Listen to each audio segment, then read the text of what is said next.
extraordinaire, the GMologist. Hello, everyone, and welcome to the GMologist Presents. So, not part 3 of my dive into Rolemaster with Dark Fluid this week. We kind of postponed it for a week to try to get our thoughts together, me finish my homework, finishing my character, and then we'll talk about spell law because I was actually making a magic using character. But we'll get back to that. I do have a message about that I think I will play next time, since it fits in more with the context of the Rolemaster dive. And this is kind of going to be more introspective. I find myself in my games, we're reaching the end of chapters, the end of a series, a season, if you will.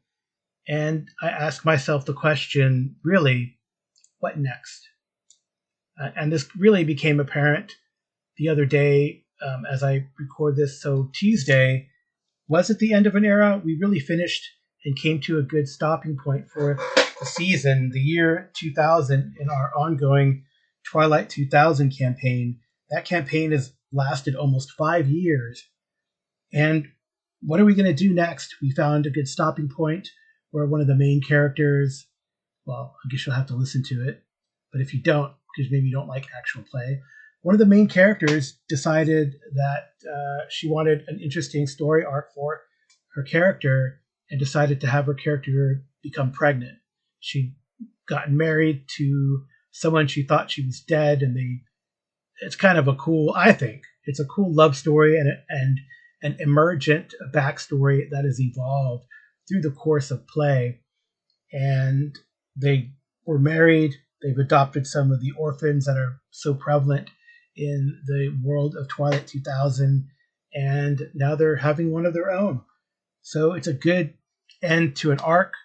They've stabilized their region of southern Poland with an alliance between two large powers, them being from the Free City of Krakow, and the brother, since we're using the original Black Madonna storyline from the 1980-something Black Madonna storyline, the brother of a person they rescued during the Black Madonna arc is the Margrave of Silesia, and they brokered a peace agreement, even having them get rid of an issue to the north, stopping an assassination attempt really in its infancy against one of the principal political leaders. Actually, it's probably the second assassination attempt that they stopped with the Free Krakow Coalition. And they've, like I said, brokered a peace in southern Poland. So what next? We had some ideas. One of the players said, well, maybe something more lighthearted, since Twilight 2000 is pretty heavy.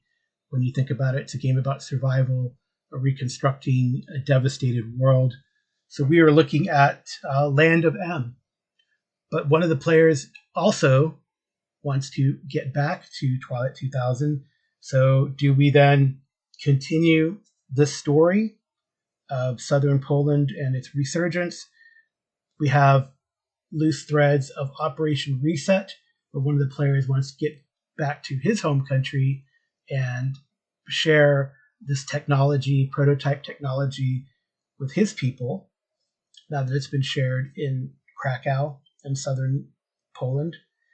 And we also have like a side group that was made up of characters that were inherited by players who have left.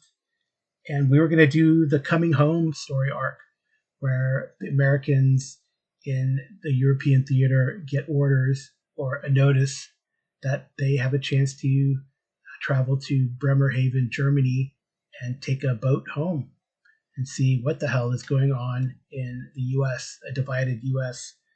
At that point in that fiction. So the other thing we wanted to do is play one of the stories that they published way back in the 80s.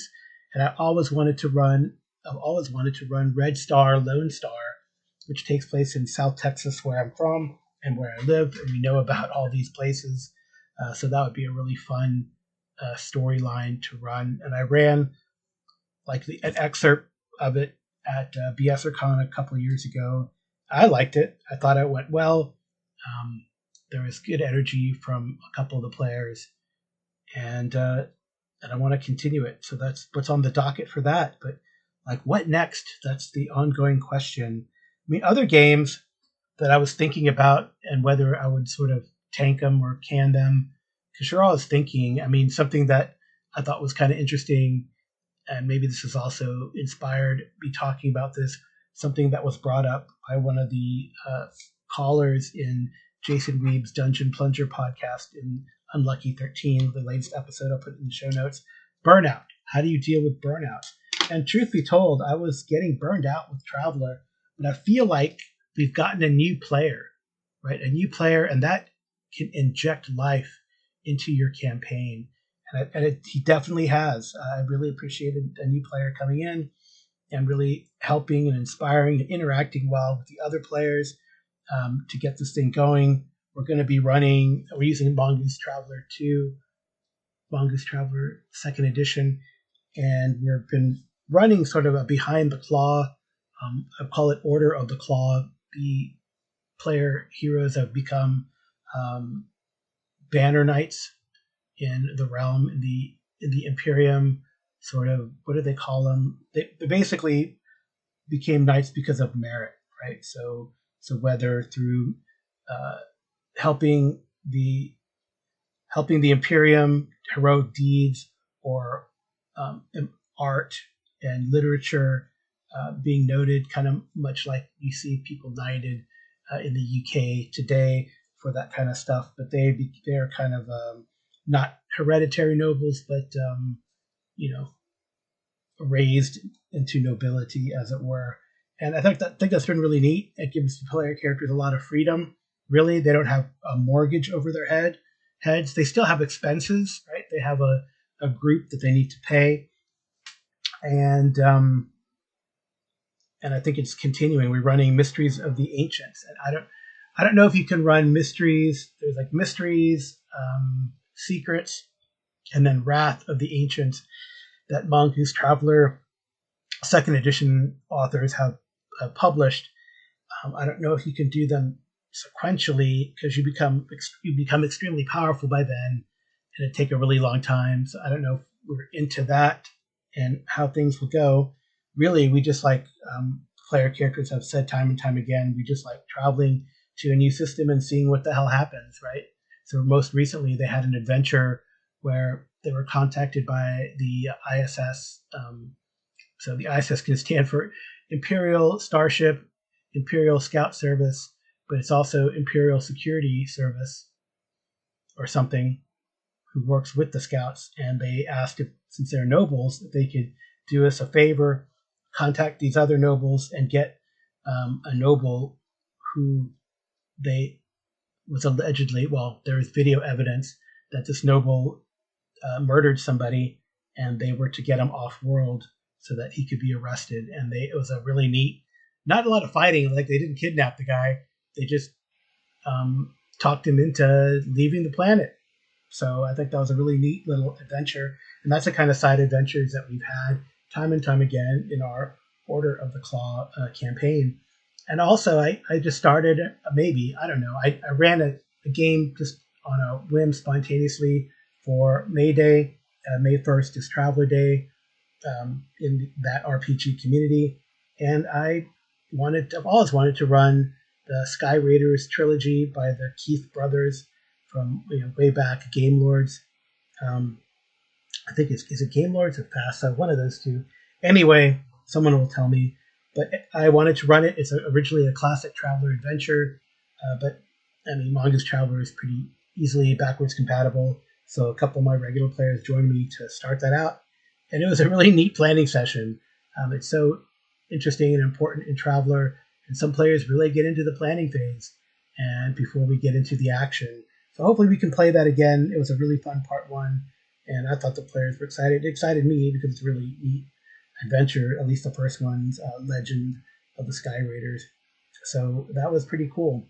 So I think the other game too that I mean maybe all my games I'm thinking like what's next, right? So the other game, Hyperborea, we kind of had a wrap session afterwards, and we're coming up to a year of the last session. We had a wrap session, some of the players, and we're coming up to a year, and I'll likely do a retrospective. I actually started this campaign at North Texas RPG Con. We have a player, he recruited some of his buddies. I have my own home group, or regular players on my channel and my Discord, guys I play with. That have joined and participated regular. It's a West Marches style game. It's like drop in, drop out. Hey, and some people have risen to like 6th level through it, which is pretty cool, I think. In this drop in, drop out. Hey, if you become more regular, you're gonna advance. That's just the way it works, and that's the premise, and people know about it. So very cool. So that's where they're at. They're at 6th level. They're really almost out leveling sort of the end game on the island that they're at. They're about the sort of high level of where sort of the dungeon crawl that I've set up on the island would be. But they've done a lot of other things around it, and so actually the end dungeon is the Caverns of Thracia, the original OSR AD&D version, actually published by Judges Guild and republished by Goodman Games, and even most recently as OAR number 9 with a lot of expansion, and that can actually help to maybe expand it so that it becomes so the 6th level isn't the cap like it was in the original. But we'll see how that goes, and really they could. Hyperborea is a big wide world, awesome setting. I love it. I like what Northwind Games has done, and Jeff Talanian and the other authors have created. And we can definitely jump to other adventures and other places in Hyperborea. So I have lots of ideas of where to go if we need to. But that segment, that part of that campaign, is coming to a close. In the same token, with the home group, we're almost done with The Enemy Within. We are almost halfway done with the last book at this point. So we're figuring summertime, we're going to be done with it. We've been going at it for about 4 years or so. We started in March of 2021, and now it's May of 2025. But we're almost done. And then what do we do after that? I don't know. I've gotten feedback from the home group, and several of them want a palate cleanser before they can commit, or they want to commit to another long-term campaign, which will probably be Imperium Maledictum, which is the, successor of the Dark Heresy type of games in the Warhammer 40k verse, the GDW's Warhammer 40k verse, and they've had the Dark Heresy, the second edition of it. They had spin-off games like Road Trader and Only War, and the one where you play Space Marines, which is not coming to me. So Death Watch, that's it. And then Black Crusade, where you can play Chaos. So they had a lot of spin-offs of that game. But we'll probably drop back to Imperium Maledictum and run an Inquisitor type game. Though I've been actually toying with the idea. So my 3 top ones are like, see, in the Imperium Maledictum, you pick a patron, or the group comes up with the patron, or you just assign it as the GM. But the the Inquisition, so the player characters are agents of an Inquisitor. That's their patron, is sort of the default almost. But you could also be agents for a Rogue Trader house, which could be interesting. But I think one interesting one is being there's another agency. I think it's called the Administratum. Anyway, it's the ones who are essentially the equivalent of the ATF in the U.S. So like the accountants, treasury, looking for smuggling operations, and that could be an interesting one too, because it's not as maybe dogmatic as it still serves the Imperium, but it's not as a dogmatic approach as the Inquisition would be. But you still got to deal with all the the underworld and the chaos and all that kind of stuff. So maybe that one that might be an interesting approach to. And you can, I think, even though the default is your patron is the Inquisition or an Inquisitor, you can always adapt the adventures. They seem pretty easy to adapt to what patron the characters are working for. But again, they wanted to do a palette cleanser. We've had some fun with some Cyborg, and those have been top-notch games. One of my friends says, "Oh man, the last couple Cyborg games we've done, they've been amazing." So, and kind of a lot of it is because the rule system, and I've said this time and time again, the rule system is very light. It does not get in the way of the role playing, and you can do fun things with narration, and then if a roll comes to it, well then let's do the roll. Usually violence occurs, but hey, the player characters have a lot of fun, and I just roll with it, which I think is really great. I like a game where you could do that. We also might jump back into, we were playing Ghosts of Saltmarsh. We played at least The Sinister Secret of Saltmarsh for the 5e version from the Ghosts of Saltmarsh compilation that Wizards put out, and that would be fun to do. Or maybe I could kind of run something from Tales from the Yawning Portal. That could be kind of cool too. Maybe a higher level thing than what we normally do, because that's the complaint is that, oh man, we always start at first level and we never get to anywhere. But hey, maybe some D&D could be a palette cleanser. We have a whole host of other games that we could palette cleanse with, right? So who knows? Who knows?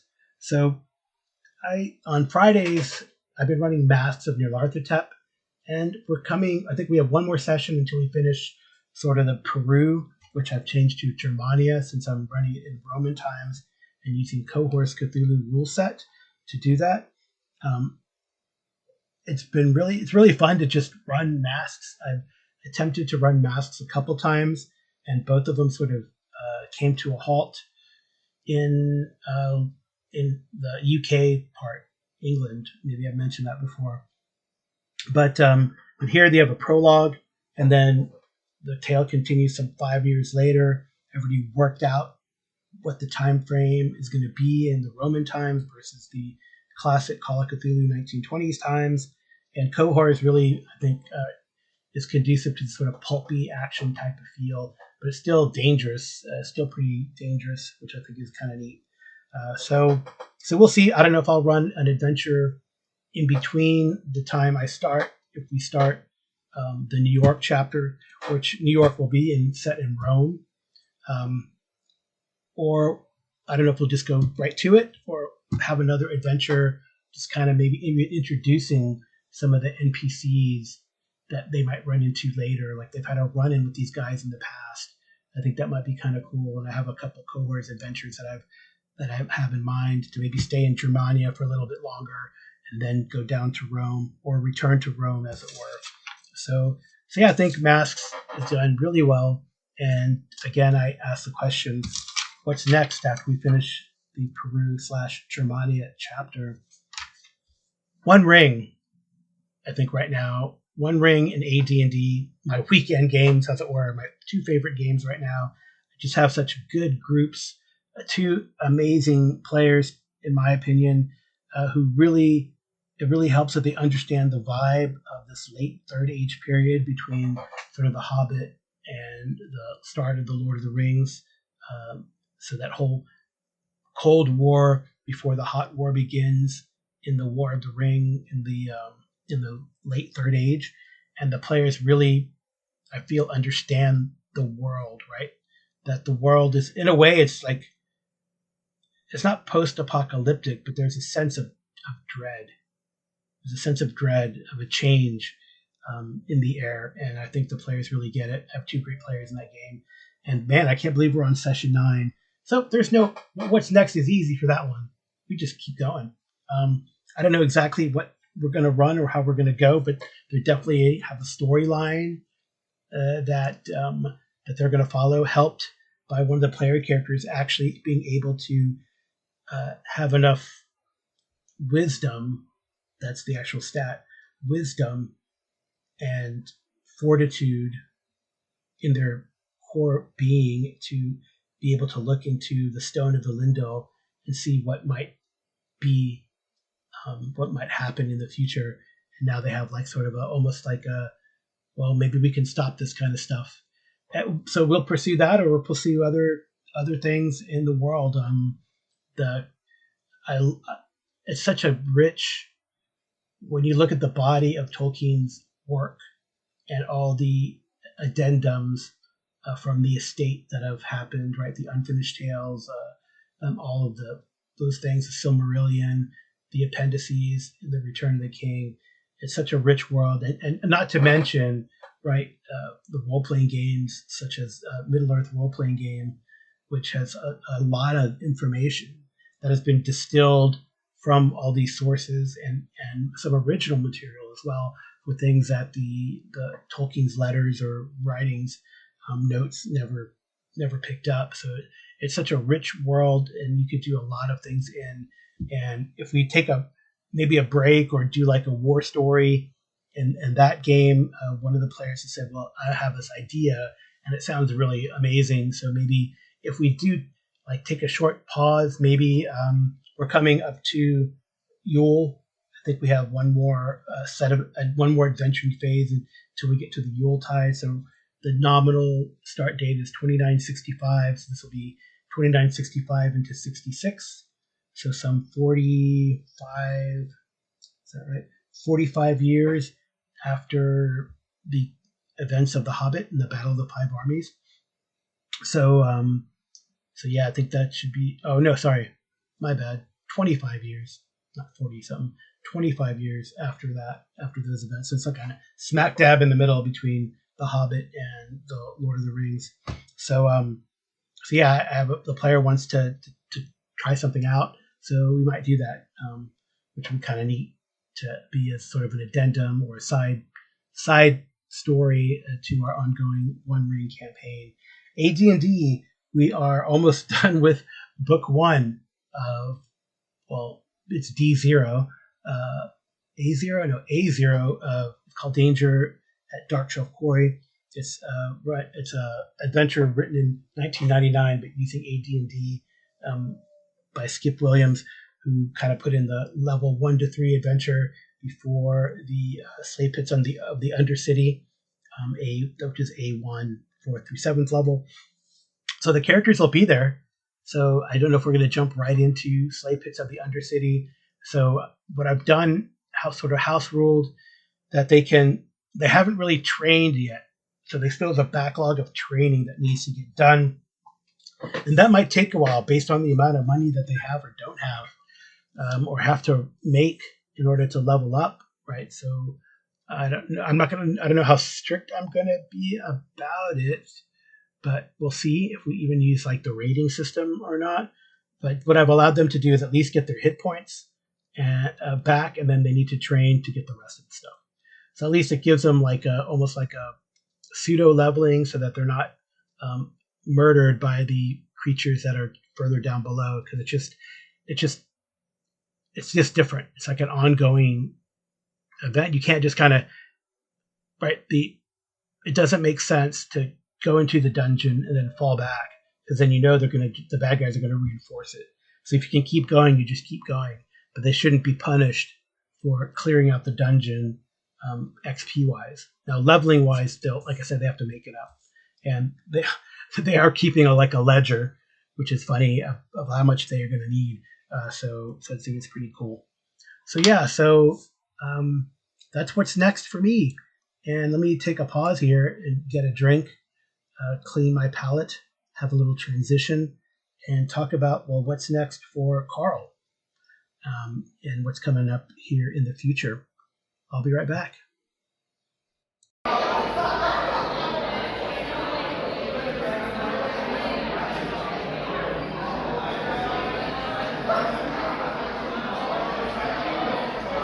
I'm going to be going to North Texas RPG Con, and it's going to be a big reunion. People from the Audio Dungeon Discord, from Hobbs and Friends, from Dark Fluids group. I think it should be pretty cool. I'm playing in one game, running 4 games.